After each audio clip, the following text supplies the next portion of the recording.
Hello everybody, my name is Smarty, short for Smarty Reads, and welcome back. Today I'm going to read Chapter 10 of Happy New Year, Mallory. It's called A Surprise Celebration. Before we begin, make sure you like this video, subscribe and turn on your post notifications so you know when I upload a new video. Also, share this video with your friends and family so they can watch me read as well. Other than that, let's begin. A surprise celebration. I don't know which feels better.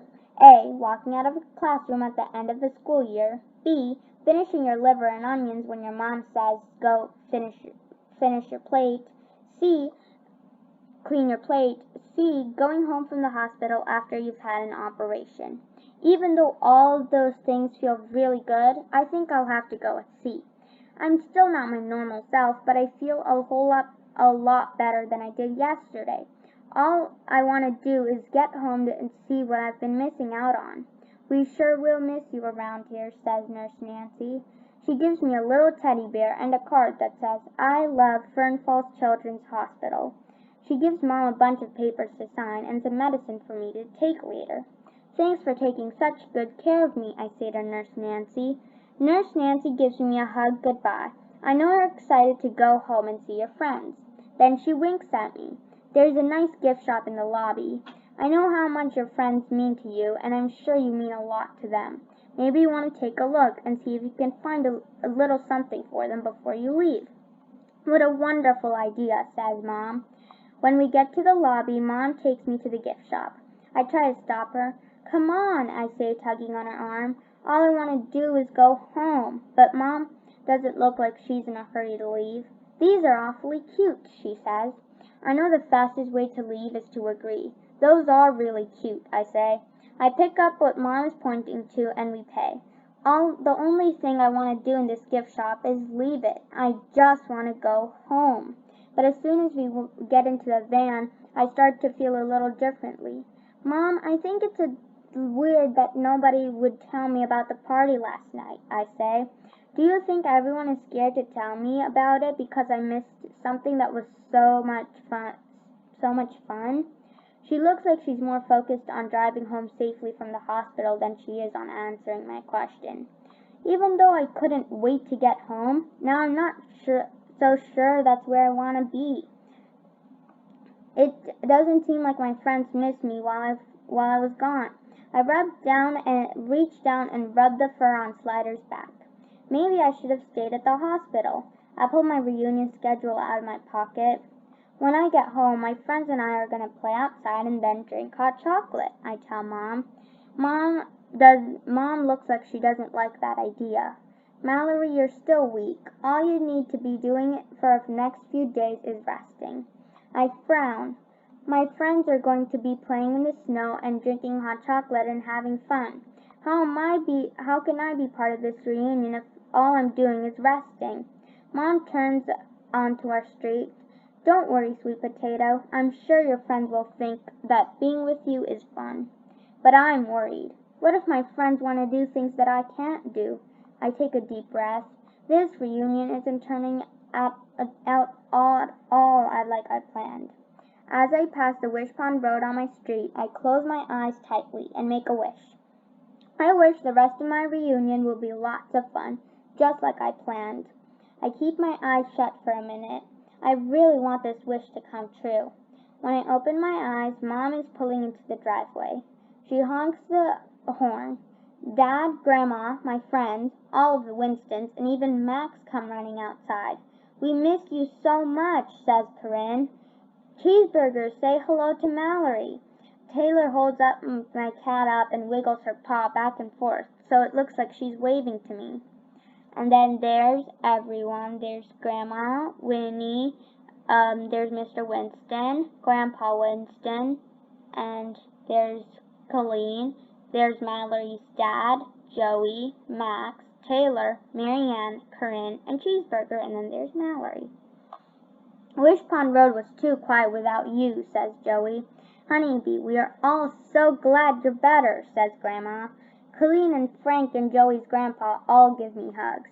Marianne loops her arms through mine. Come on, we have something for you.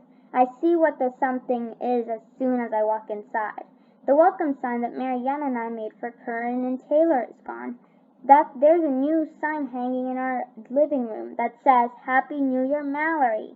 Surprise! Everyone says at the same time. Sorry we couldn't spend more time talking to you this morning, but we were busy getting ready for your homecoming, says Marianne. I look at the sign. Wow, I love it, I say. What a great surprise. Grandma puts her arm around my shoulders. That's not all, she says. Your friends have lots of surprises for you. Marianne plops a pointy Happy New Year's hat with fringe on it on my head. Happy New Year, Mallory, they shout together and blow on blowers. Everyone puts on their hats. The hats have little signs sticking out of the top that say Happy New Year, Mallory.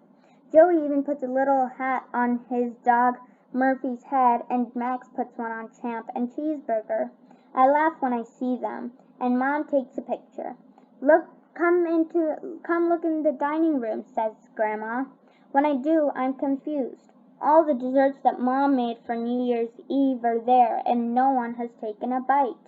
How come no one ate any of the desserts that Mom made? I ask. Wasn't the New Year's party a dessert party? Dad smiles and puts his arm around me. No one wanted to celebrate New Year's Eve without you, and even though the party is a dessert party, it just wouldn't have been sweet without you. So we waited. This year we're celebrating on New Year's Day instead of New Year's Eve. I think I'm getting unconfused. You waited for me to have the party? I say with a smile. I look at Mom, and she nods her head like that's exactly what they did. Curran and Taylor and Marianne all nod too. It wouldn't be any fun without you, says Curran. We've been busy all morning getting everything ready, says Taylor. We even recorded the ball dropping in Times Square, says Joey. So it's kind of like we're celebrating New Year's Eve on New Year's Day. It's going to be so much fun. We can all watch together, says Marianne. All my friends start screaming and jumping up and down. Now I understand why nobody would tell me about the party. There was nothing to tell. They haven't had it yet. And now I know why Marianne wouldn't stay on the phone and talk. Everyone was too busy getting ready for me to come home. Just thinking about everyone thinking about me makes me feel really good. One by one, I give everyone a hug. I'm glad you're home, honeybee, Grandma says when I hug her. I'm glad I'm home too, I tell Grandma. It's a good place to start a new year. Max puts his fingers in his mouth and whistles. Enough hugging, let's eat, he says. I don't know how I've waited this long. Max takes a lemon cookie from the table and pops it into his mouth. When he's done with his cookie, he gives a plate to Winnie so she can get some dessert. Marianne rolls her eyes. All of a sudden, Max is Mr. Polite and Romantic, she whispers to me. Marianne is loud, even when she whispers. I know Max heard her, but he ignores her and helps himself to a piece of strawberry cake and a slice of chocolate pie. He puts a huge bite of pie in his mouth and washes it down with some cake. Then he hands me a dessert plate. I know Max is happy to be starting a new year with lots of sweets and the girl of his dreams, but I can tell he's also happy to be starting it with me at home and not in the hospital. It seems like all my friends and family are glad I'm here. I watch while everyone helps themselves to cookies and cakes and pies. I still have to eat soft foods, which doesn't mean lots of desserts, but just knowing that the party didn't start without me is a sweet enough way for me to start the new year. Mom passes out apple tarts. Then she puts down her serving fork. Mallory, you should be resting, she says.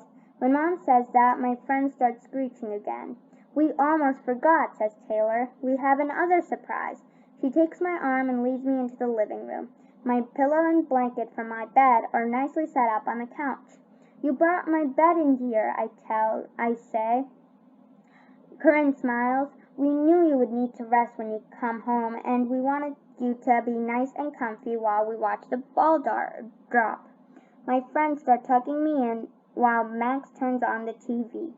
We all watched the New Year's festivities that took place in Times Square in New York City. After the ball drops and the New Year is officially welcomed, Max turns off the TV. "I'm out of here," says Max. He and Joey and Winnie go to his room, and all the grown-ups go into the dining room for coffee. My friends and I are the only ones left in the living room. "Thanks for all the surprises," I say. They all smile and look at me like they were happy to do everything. And then there's Mallory, Corinne, Taylor, and Mary Ann. I feel so lucky to start off a new year with such great friends, but I also feel like my friends have been inside all morning. They must want to go outside. "If you want to go play in the snow, I totally understand," I tell them. They look at each other and then burst out laughing. "We played in the snow all day yesterday. What we want to do is spend the day with you," says Corinne. Mary Ann stands up and waves a DVD in my face. "Today is spend the day inside with Mallory and watch Fashion Fran reruns day," she says. "But I thought you watched them yesterday," I said to Mary Ann. Mary Ann puts the DVD in my TV and smiles at me. "Without you? No way!" All my friends crowd around the couch as Fashion Fran comes onto the screen. We watch all afternoon. While we're watching, Mary Ann lets me wear her teddy bear sweatshirt. It's so soft, and she knows how much I love it.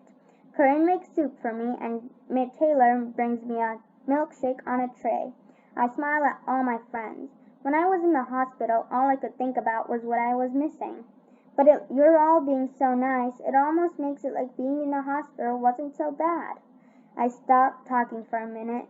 Then I say what has been on my mind ever since I came home. Thanks so much for being such amazing friends. My friends all give me big hugs. I wish I hadn't have to take my appendix out, but being taken care of in such a nice way by my friends is a great way to start a new year. I lean back on my pillow and close my eyes. I think about the wish I made when I saw the wish pond this morning. My reunion didn't go at all like I planned. But in lots of ways, the things I hadn't planned turned out to be even better than the things I had planned. That's the end of that chapter. I'll see you next time when I read T for 4. Bye, everyone.